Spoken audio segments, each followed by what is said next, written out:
Good afternoon, everyone, and welcome to the 13th edition of HICSA. It's great to be back in Mumbai. Being back at the Hyatt feels like being home. And as a lot of my development friends in Delhi said, we would prefer to be on the road if you're going for a conference. So since a large majority of the development people are in in Delhi, we decided to come back. We have an exciting 2 days ahead.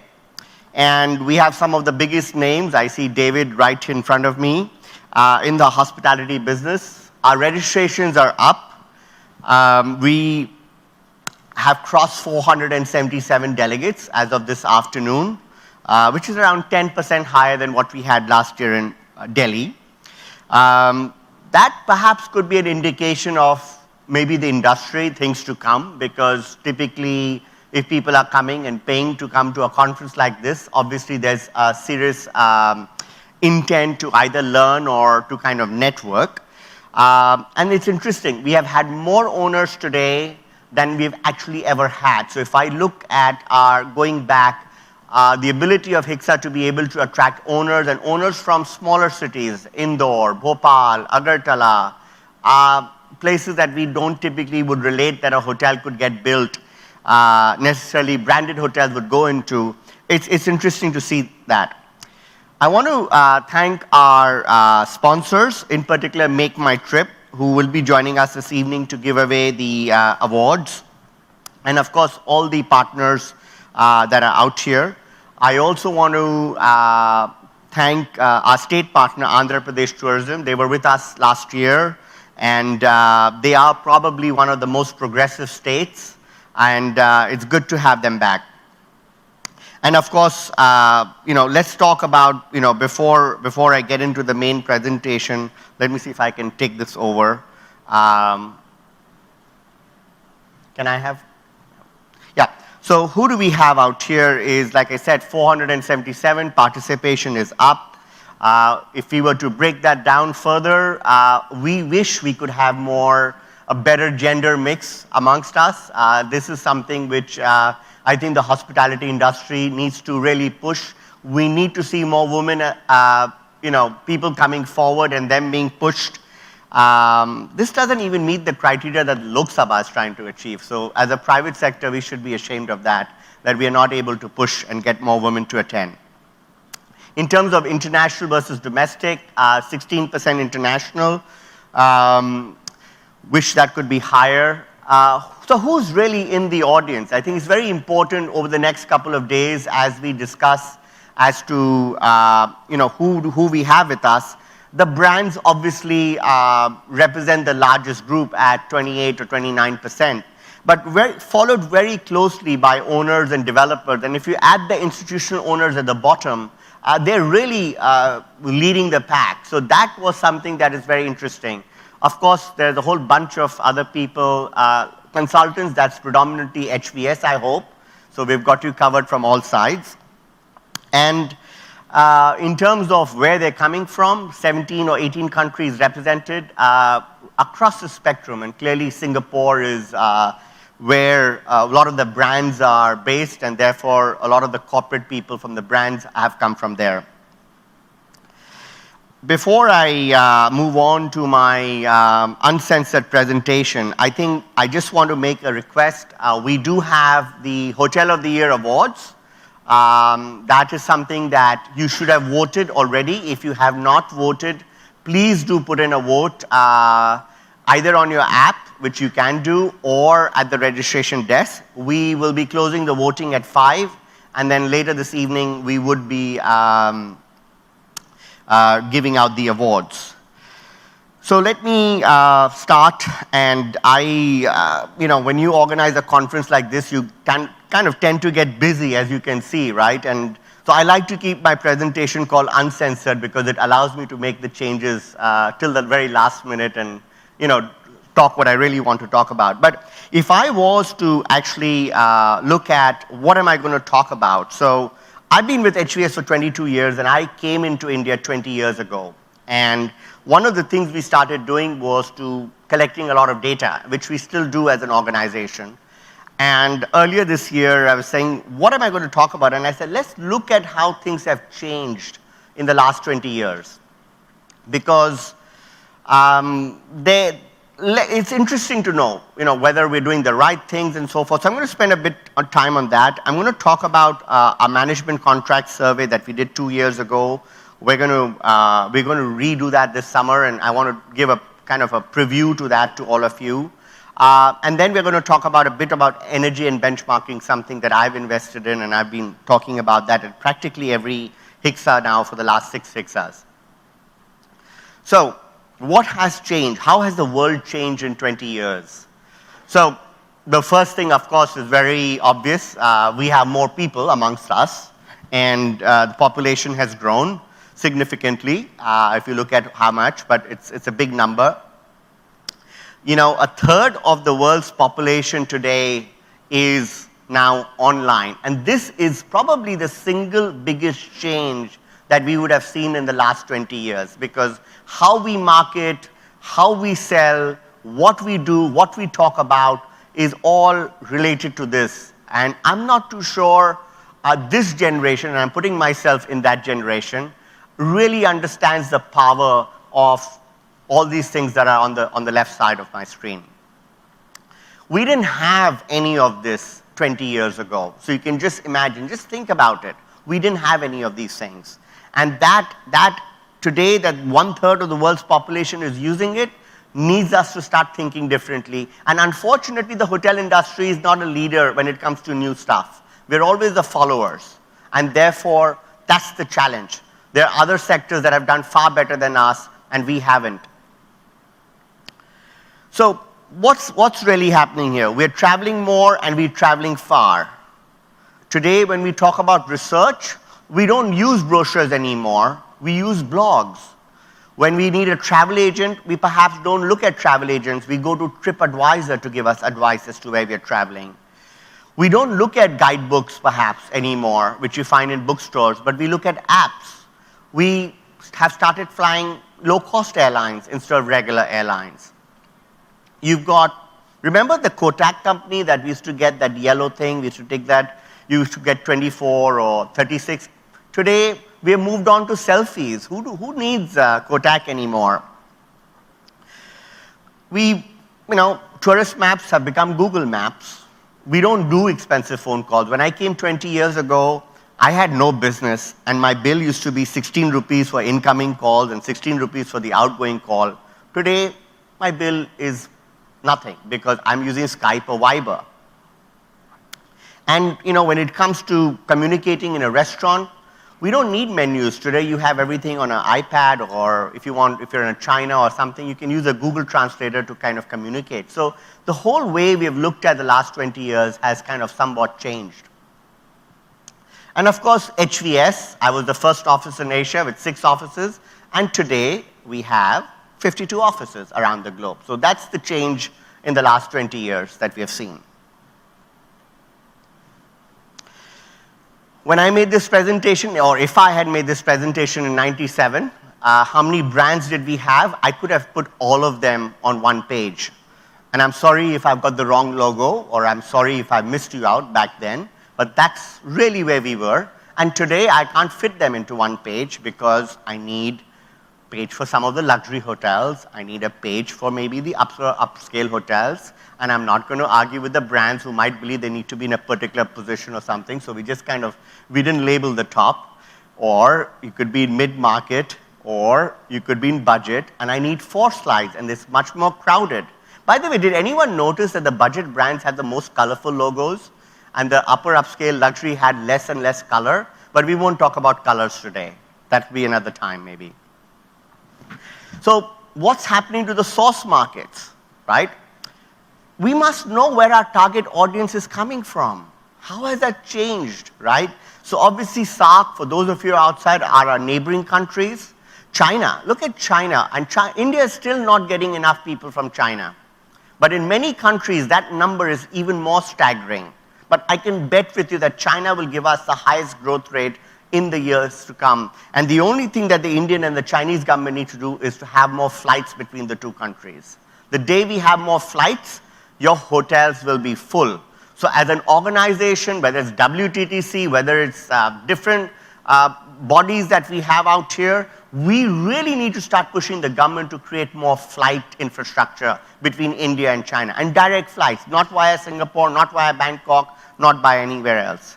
Middle East is up, Asian is up, US is marginally up, but what's declined, and we need to know that as well, because the government is still spending money in France, Germany, and Japan. I'm not saying not spend money, but we need to see where that business is coming from, and therefore we need to allocate the resources to the right levels. Cash sales, Mr. Modi will be happy. We're spending less cash, we're spending more on credit cards and credit sales. Look at the electronic fund transfer. It didn't exist, and today it represents 13% of all transactions in the hotel business. Look at how, this is something which is important, and I'm going to talk about a bit about it. 20 years ago, when we went to a brand, we said, we need you to provide training. Why do we need a brand? We need it for training. We need them to bring rooms and create heads to beds and so forth. And we decided we'll pay them a base fee, an incentive fee, and there was that trade-off. And we said they'll have the best central reservation system and so forth. Today what has happened is we're still paying the incentive fees, we're still paying the management fees, but a lot of that actual work that we thought that the brands will be doing of selling rooms has actually been outsourced. So what's happened in the last 20 years? We've unfortunately now have to pay for internet costs, which wasn't there 20 years ago. We have to pay for security costs because we need it, but unfortunately we didn't need that necessarily 20 years ago. And we never thought about the fact that the brands would further outsource how to fill those rooms and give money to OTAs and other third-party vendors. And that is what has happened, and unfortunately that has led to depressed bottom lines in many ways. And that has actually created a lot of anxiety with the owners who are constantly complaining and so forth. So somewhere along the way, the hotel brands need to start thinking of how to kind of rebalance that relationship. Direct inquiries have actually come down. GDSs have marginally gone up, and hotel chain websites have also gone up. Travel agents are providing less. Other online reservation systems that didn't exist perhaps have taken up a large percentage of bookings, and then of course other websites and others. So again, interesting to see where that business is coming from. So how was the hotel different? So we looked at a typical hotel back then was around average 50 rooms. Now it's around 65. I've not understood why have we gone and increased the F&B outlets. In the last 20 years, I would have thought the freestanding restaurants would have meant we would have reduced the number of outlets that we have in a hotel. Who are we kidding? It costs a lot more on a per square foot basis to create a restaurant than to add more rooms. So why are we going in the wrong trend of adding more F&B outlets? Because I can tell you, in the last 5 years, freestanding restaurants have really started eating into the business, and that's going to continue to pick up a lot more pace. And obviously, as a result of that, average number of employees has gone up in the hotel, which again, not too sure why that is happening, because we should be doing something to cut back.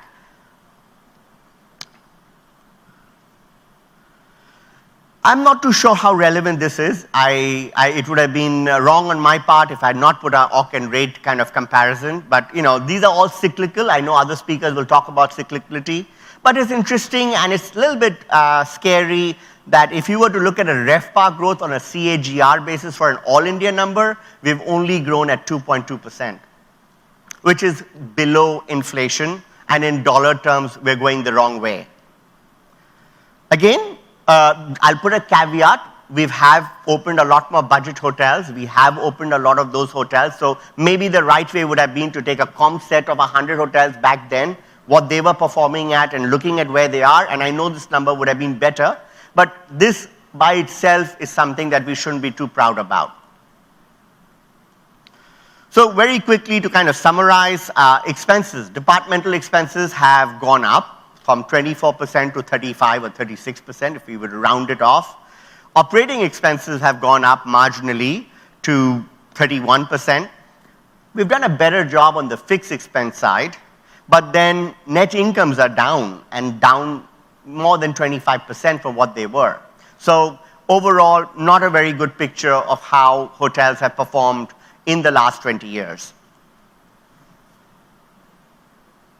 Again, just to, like I said, increase departmental expenses, which have gone up, increased marketing spend. So we're spending a lot more on marketing as well, which is probably right. I don't know if that's the correct number, but certainly there is an increase out there. This one actually is pretty good. The fact that energy costs have only gone up from 8.9 to 10% shows that's pretty good. So I know energy is a big headache because it's the second largest expense after payroll, but we haven't done too badly on this front. And all of this has led to declining profitability. So that's my first phase of my presentation. I'm now going to quickly talk about what's happening this summer. And we are going to be releasing our HVS management contract survey. It's going to be a lot more detailed than what I'm going to put up on stage here today. But we have the largest database of management contracts across the world. What we have done is we've pulled out around 472 contracts from different parts of the globe, and we have analyzed that to see and compare how we are doing. So just to give you a quick sample set, that represents around 119,000 rooms. 73% of them were branded, 54% were new builds, and 46% were conversions, and 69% of them were signed after 2005. So it's a very, very balanced kind of data that we have out here. What does it represent? It represents predominantly luxury and upscale hotels and upper upscale hotels. I'm not going to go through each because I think this is good enough on the screen and you guys can look at it. In terms of room inventory, again, very sample represented. Most of the large majority of these are between 100 rooms and 299 rooms. So very, very sample. I'm sure most of you can relate to this very comfortably. And who all were part of it? I'm not going to say they participated, they represented it. And again, most of the brands are out there, as you can see. We also have brands. So again, a fairly well represented, well balanced between upper upscale, mid-market, and luxury hotels were part of this. So let's start with the initial term first. The average age, actually this is not too bad, other than if you're in North America, where the average age is a lot less. In other parts of the world, Asia Pac is not doing too badly. So the length of the term for a contract in this part of the world is reasonably good, I believe. And I'm a firm believer that, if you've survived the first 5-6 years, you'll survive the remaining 20 years. In terms of where we are on the base rate, and it might surprise you, the brands might say, hey, we're pretty cheap, so what are you guys complaining all about? But I think the difference out there is there's a lot of third-party operators in the US, and therefore those rates are reflected of that third party and so forth. But having said that, again, the base in Asia Pac is where I think the median is, and it's not. What is interesting to see is how it changes from budget to mid-market to upscale and so forth across the spectrum. In terms of looking at how we look at incentive fees, I think in Asia Pac, historically, there's a lot of emphasis on having straightforward flat fees. I'm not a big supporter of necessarily of flat fees. I would rather link my performance to a GOP level or some sort of an AGOP level so that we are comparing really the bottom lines, that the owner, whatever investment he's doing, he or she is getting something back. And the flat fee, if you look at it in the Americas, very different. Only 6% of them are flat fees. And I've never understood why would you sign a contract which is a flat fee contract. Provisions for an operator performance test. Again, if you look at it, we don't have that provision in only 30%, but this is pretty similar around the globe. So you know what, everyone does put a performance test. I guess the question is, what type of a performance test are we talking about?